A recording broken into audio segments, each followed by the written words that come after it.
సర్వధర్మాన్ పరిత్యజ్య మామేకం శరణం వ్రజ అహం త్వా సర్వపాపేభ్యో మోక్షయిష్యామి మా శుచః. ఇది చరమ శ్లోకం, చావబోయే ముందు వినే చివరి శ్లోకం. ఎందుకన్నా నాణ్యమైన వస్తువులు తయారు చేయరు? కొన్నవాడు చచ్చినా మీకు దిగులేదు కదూ.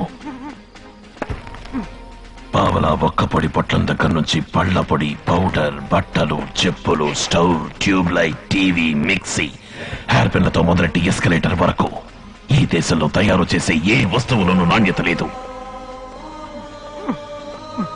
మన ప్రజలకు మంచి వస్తువులు అందించాలన్న ఆలోచనే రాదా మీకు? ప్రజల రక్తాన్ని పీల్చుకున్నావుగా, ఇప్పుడు చూడు, ఇవి నీ రక్తాన్ని పీల్చుకుంటాయి.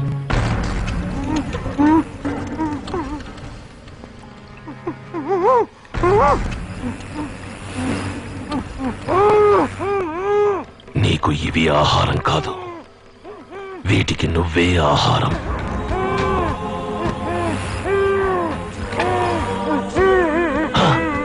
భయపడకో, జలగల్లో ఒకే ఒక అడ్వాంటేజ్, పీల్చేటప్పుడు నొప్పి పుట్టదు.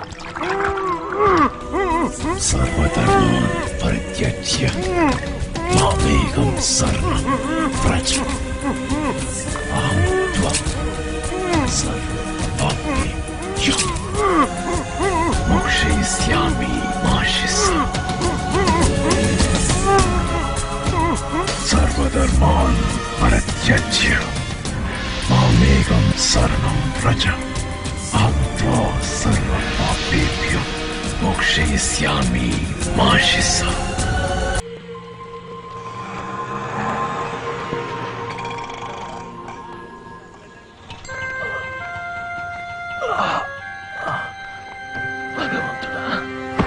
చెప్పండి. కన్స్యూమర్ కోర్టులో బ్రేక్ వైర్ తెగినందుకు అది మ్యానుఫ్యాక్చర్ చేసిన ఫ్యాక్టరీ మీద కేసు పెట్టాను. కేసు నాకే ఫేవర్ గా ఉంది.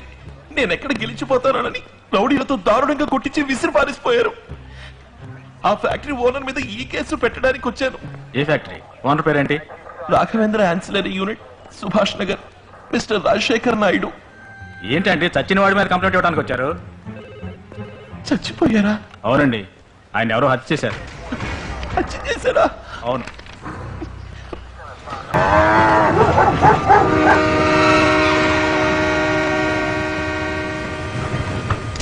ఏమయ్యా, బాడీని తీసుకెళ్లే వాళ్ళు వచ్చారా లేదా? వచ్చారు సార్.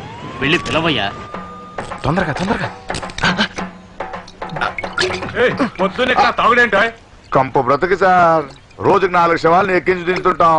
టానిక్ పడితేనే కానీ పని చేయలేం. త్వరగా రండి. వచ్చేస్తున్నావు.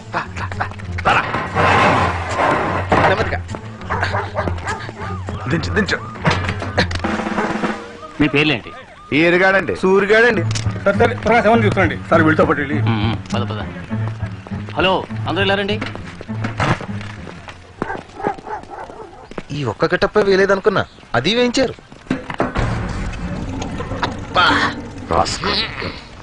ఇదేంటి సార్, ఈజిప్ట్ మమ్మీలా కుచించుకుపోయింది. బాస్, జలగలతో చంపటం ఏ కంట్రీలోనైనా విన్నారా బాస్? లేదు, ఇదే మొదటిసారి. దున్నపోతులతో కుమ్మించడం, నూనె బాండ్లీలో వేపటం ఇదే మొదటిసారి. వెరైటీ వెరైటీగా హత్యలు చేస్తున్నాడు. వాడి కాన్సెప్ట్ అర్థం కావట్లేదు, కారణమో కనిపెట్టలేకపోతున్నాం కదా సార్. దొరకకుండా పోతాడా? దొరికాడో వాడికి ఇటువంటి చావే.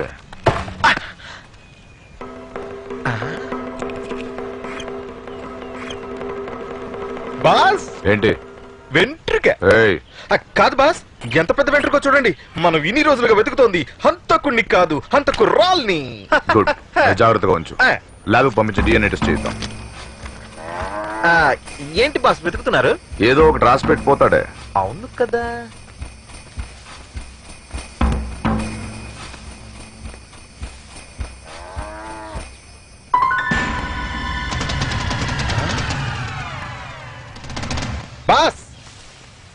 పట్టేశాను బాస్. ఈ హత్యకు వాడు పెట్టిన పేరేంటో తెలుసా? జీడిపప్పు పకోడి. జీడికోడి పపప్పు, డిజీపప్పు పడీకో, జీపప్పు డిపకో, పప్పు కోడి పచీడి. జీడిపప్పు పకోడి ఇక్కడ దొరుకును 100 గ్రాములు. సారీ సార్, ఇదేదో బోటు తాలూకు కొట్టు. కొట్టు తాలూకు బోటు. మిక్రిన జంబో.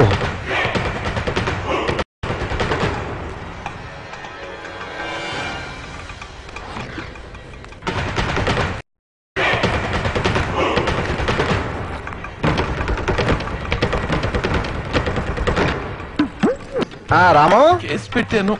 ఏమైందిరా? ఆచారి, కూర్చో. ఆ దెబ్బలేమిట్రా? ఓ కేసు విషయంలో ఎక్స్పర్ట్ వాళ్ళు రౌడీలతో కొట్టించారు. నాతో ఒక మాట చెప్పుండొచ్చు కదా. పోనీ పోలీసులకైనా కంప్లైంట్ ఇచ్చావా లేదా? ఇచ్చాను. వీరు మన ఫ్రెండే. పేరు చిలకమర్తి సత్యనారాయణ. నువ్వు వినే ఉంటావే. టీవీ, పత్రిక, రేడియో ఇలా ఏవి వదలకుండా ప్రశ్నల మీద ప్రశ్నలు అడుగుతూనే ఉంటారు. పజిల్ పోటీలు ఒక్కటి వదలరు. వీరేనా? ఇలా కూర్చోండి. Good morning. ఒక పత్రికలో జంబుల్ పోటీ పెట్టారు. అన్ని పదాలని కలగలుగుతారు, మనం సరైన పదాన్ని కనిపెట్టాలి. నేను అన్ని కాంబినేషన్స్ రాసి చూసి నేను కనిపెట్టలేకపోయాను. కొన్ని సంస్కృత పదాలు ఉన్నాయి, అందుకని. సంస్కృతం చదువుకున్న వాళ్ళు ఎవరైనా తెలుసా అని అడిగారు. నువ్వు సంస్కృతంలో రైట్, లెఫ్ట్, సెంటర్ మిస్ అవ్వకుండా యూటర్న్ చేసి వచ్చావు కదా, అందుకే నీ దగ్గర తీసుకొచ్చాను. గెలిస్తే ఒక శాంసంగ్ కలర్ టీవీ ఫ్రీగా ఇస్తారు. You don't worry, I will help you.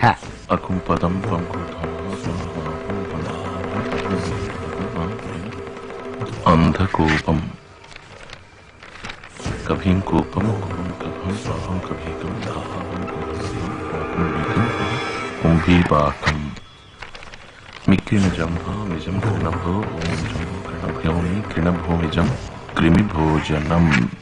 సంస్కృతమే ఇవన్నీ ఏంటి? ఇవన్నీ పాపం చేసిన వాళ్ళకి నరకంలో విధించే శిక్షల యొక్క పేర్లు. అతి ముఖ్యమైనవి 21 నరకాలు, మొత్తం 84 లక్షలకు పైనే.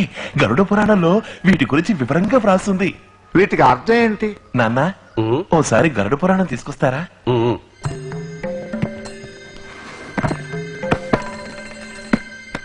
చిన్నప్పుడు బామ్మ చెప్పడం వల్ల నాకు దీని గురించి తెలిసింది.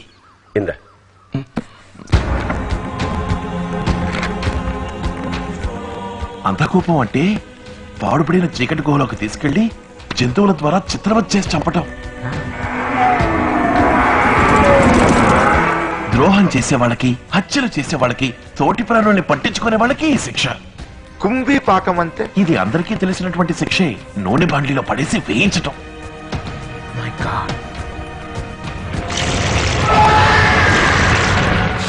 తమ యొక్క స్వార్థం కోసం జీవుల్ని హింసించే వాళ్ళకి విధించే శిక్ష. మిక్రిన జంబో అంటే క్రిమి భోజనం అంటే? ఇది ఒక విధమైన స్లో డెత్. రక్తాన్ని పీల్చే పురుగుల్ని వదిలి కరిపించటం. స్వలాభం కోసం మనుషుల్ని క్రిమిలా పట్టుకు పీడించే వాళ్ళకి శిక్ష. ఇందులో అన్ని పాపాలకి తగిన పనిష్మెంట్స్ ఉన్నాయి. రక్తఖండం, క్షారోదకం, అతిథిపత్రం, రక్తపంకం. క్రిస్టియానిటీలో జడ్జిమెంట్ డే అని అంటారు కదా, అదే విధంగా ఇది మన వాళ్ళ కాన్సెప్ట్. వాట్ మిస్టర్ చిలకమర్తి, సందేహం తీరిందా? హ్యాపీయేగా? Many thanks. మీ పుణ్యం అంటూ నాకు ఛాన్స్ కలర్ టీవీ దొరుకుతుంది. అయ్యో తొక్కకండి, జలగలా ఉంది. జలగ మన ఇంట్లోకి ఎలా వచ్చింది చెప్పమా? మేము డొంకలు లాగుదామని వెళ్ళాం, అక్కడి జలగ అతుక్కుని వచ్చి ఉంటుంది. ఇప్పుడే తీసేస్తాను. ఇది స్ట్రైట్ గా వస్తుందో రివర్స్ లో వస్తుందో అర్థమే చావట్లేదే. ఓకే, మేము వెళ్ళొస్తాం. వస్తా. నమస్కారం. మరి మేము బయలుదేరుతాం. ఏమిటి వచ్చిన విషయం చెప్పకుండానే వెళ్తున్నారు? రాము ఒంట్లో బాగాలేదు కదా. పర్వాలేదు, చెప్పండి. ఏమిటి? నందినికి కళ్యాణ ఘడియలు దగ్గరకొస్తున్నాయి. సారెగా ఇవ్వడానికి గాజువాకలో 300 గజాలు చూసాం. అది రిజిస్ట్రేషన్ చేయాలి. నువ్వు కాస్త డాక్యుమెంట్స్ చూసి దగ్గరుండి రిజిస్టర్ చేస్తే కాస్త బాగుంటుంది. ఇంతగా చెప్పాలా మీరు? రేపే చేయిస్తాను. ఏమా, నీకు ఇంకెవ్వరూ దొరకలేదా? తను రిజిస్టర్ ఆఫీస్ కూడా వచ్చి అడ్డదిడ్డగా రూల్స్ మాట్లాడతాడు. నైవే కదే, రూల్స్ మాట్లాడటం వల్ల లంచం ఉండదు. లాయర్ ఫీజు ఎంత ఇచ్చినా తీసుకుంటాడు. వెళ్ళు. సరే, నీ ఇష్టం. ఇదిగో కూర్చో.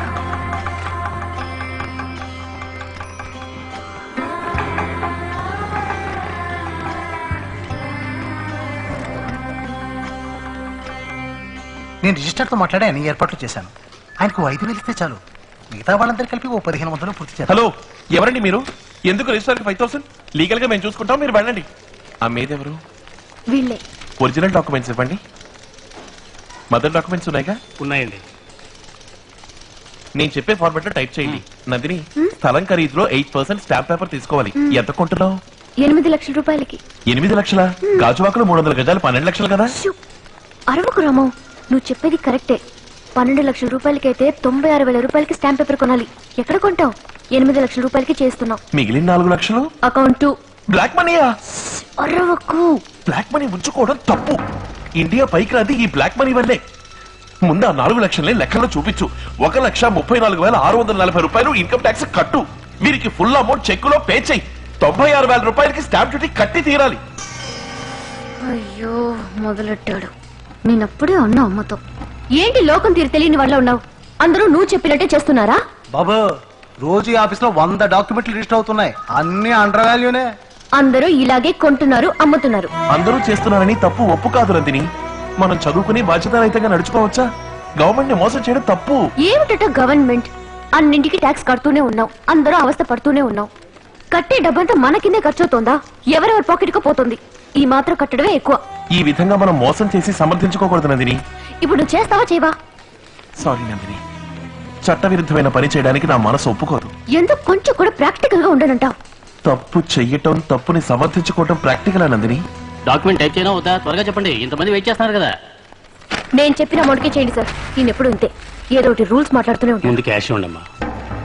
తీసుకోండి. చిన్న టాయిలెట్లోకి వెళ్ళి లేకపోతే దిస్ ఇస్ ఇల్లీగల్. నువ్వు కూడా ఇలా చేయడం నాకు బాధగా ఉంది నందిని. ఇక్కడ ఏమైనా బోఫాస్ కుంభకోణం జరుగుతుందా? ఓవర్ గా రియాక్ట్ అయిపోతున్నావు. వెళ్ళండి, వెళ్ళి ఆటోలో వెయిట్ చేయండి. సహాయానికి తీసుకొస్తే చంపుకు తింటున్నా.